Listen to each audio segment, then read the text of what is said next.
We're back with another big room renovation. This time it is my parents' bedroom and their 1915 home. And just a heads up, the start of this project is doing a floor-to-ceiling wall of built-ins, and I'm going to do a whole video that's just dedicated to that because there are a lot of steps, a lot went on, and I also want to do a breakdown of all the prices. But for now, where this video is going to pick up is after the built-ins are done, everything else to get their room complete. And then I'll show you the before and after, and I have a surprising bonus reveal for you that you'll see at the end. So after the built-ins, the biggest project was covering up the popcorn ceiling. And when my parents first got the keys to this house, one of the first things I did was test the popcorn ceiling for asbestos. There was a tiny percentage of asbestos, and just to be extra safe, I didn't want to do any sort of scraping or sanding or high disturbance of the material, but I did want to cover it up because it's ugly. So my solution for that is wood beadboard, and I ended up finding these 12-foot long boards, which is great because I could run an entire length of board across the ceiling without having any visible seams, which is really nice. And this entire ceiling, I think, took 55-ish boards, so there was a lot to do. And because I was doing all of this myself, you really want to do this with like at least 2 sets of hands, if not more, to hold that board in place while you nail it in. But if you're doing it solo like I did, this is what I would recommend. I ran a cable along the other side of the ceiling and just attached it to the top of the wall on each side and tried to get the cable really taut. And then when I brought the boards in, I was able to prop up one side of the board on the cable,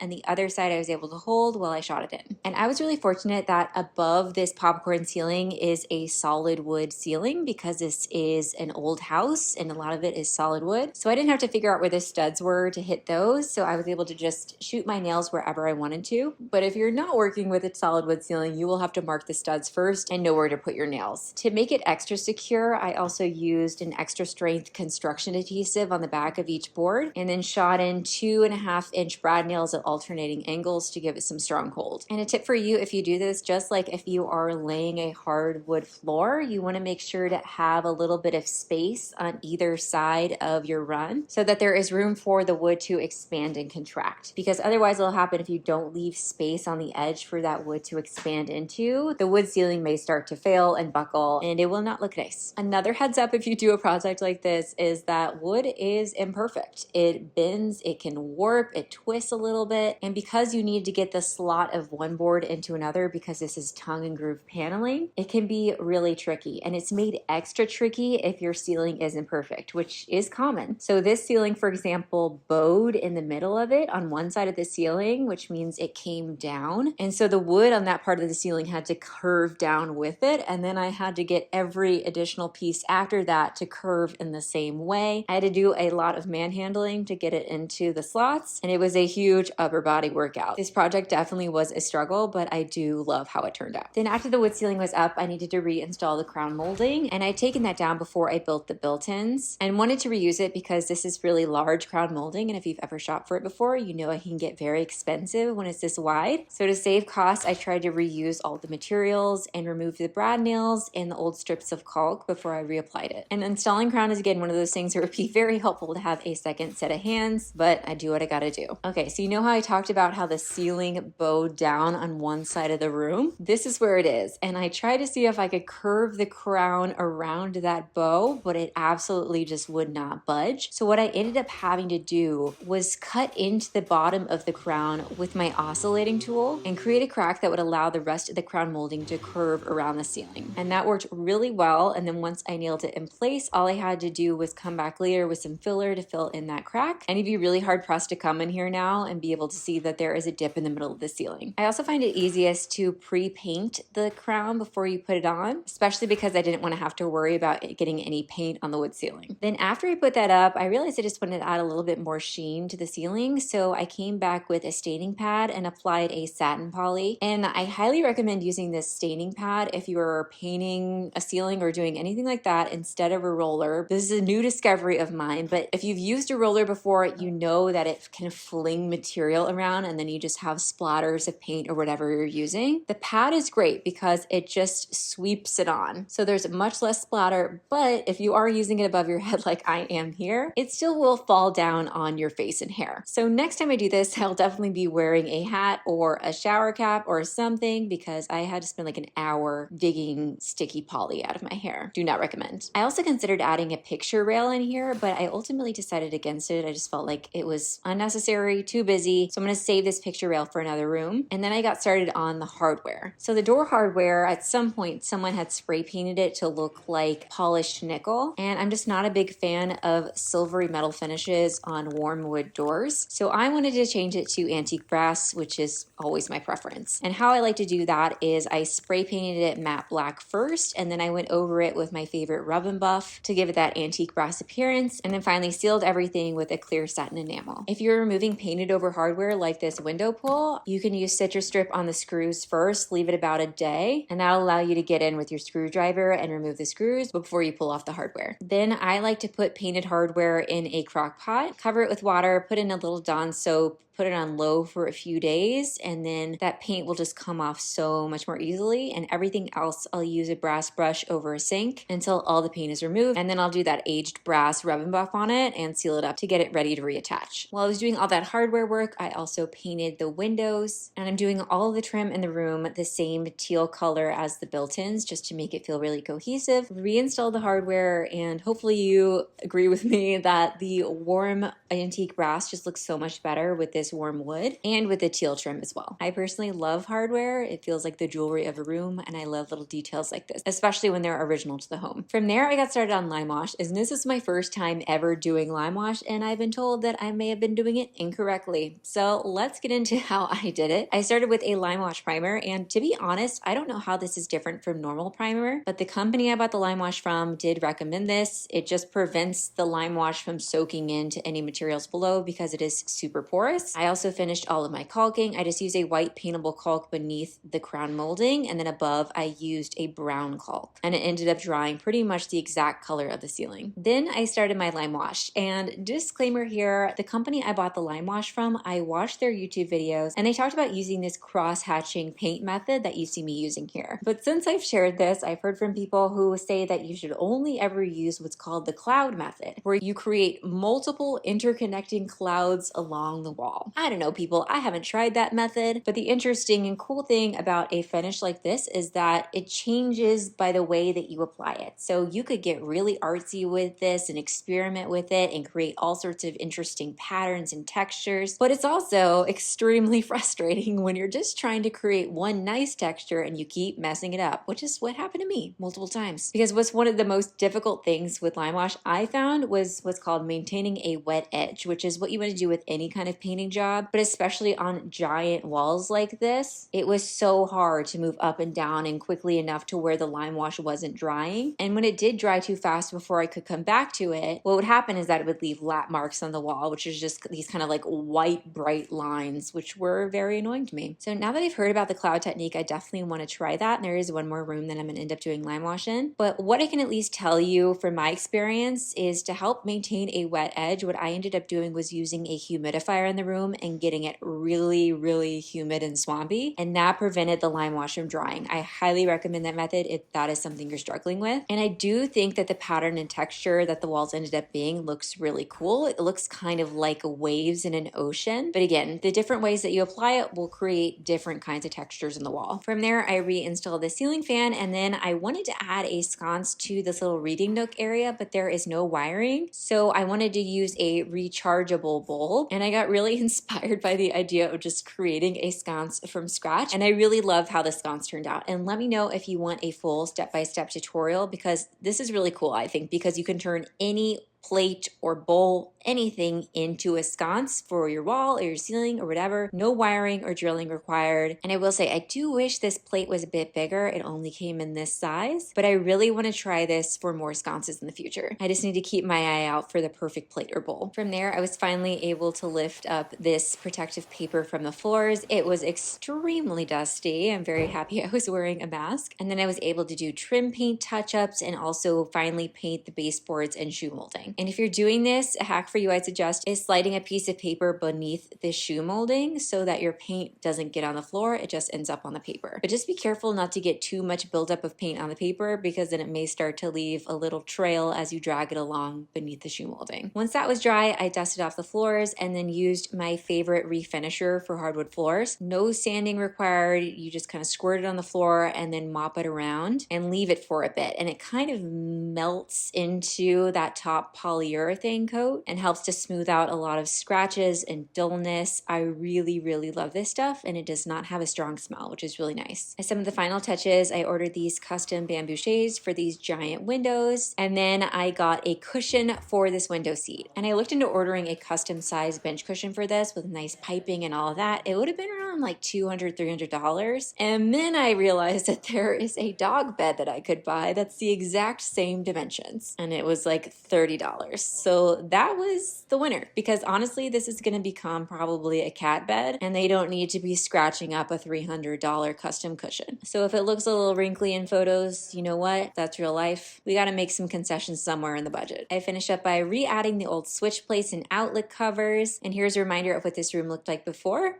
And here is the after. The final reveal, except not really, because let me show you something. You actually haven't really seen this room the way it really looks, because this is what my camera captures, and this is what this room really looks like. I think it's because the camera wants to overexpose limewash. It focuses on all of the white undertones of the lime and completely washes the color out. No pun intended. So it takes this beautiful blue ocean room and makes it look gray. And it's so sad. I wish you could see it in person, but even with the color problems, I do still think this room looks really beautiful. And I hope you do too.